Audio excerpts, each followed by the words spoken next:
Ấy.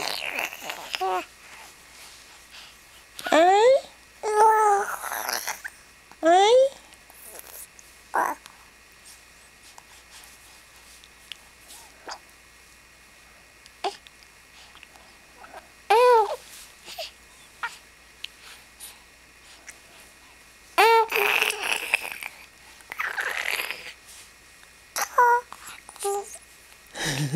Bé thích tivi không?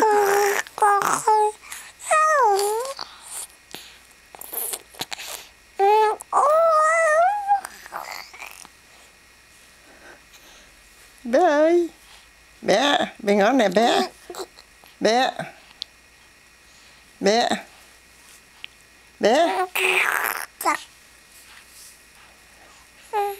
làm gì đó? Đang no chưa? Đang no rồi phải không? Đang no rồi. Bích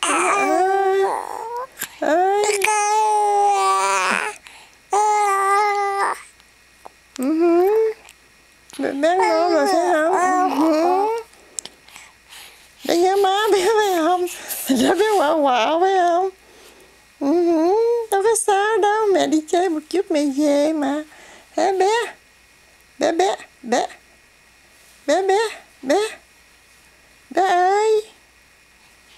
ơi. Bé nói đi đi. Bé bồng bông. Bé nói đi. Hả? Bé bồng bông bé nói đi đi. Hả? Bé nói đi.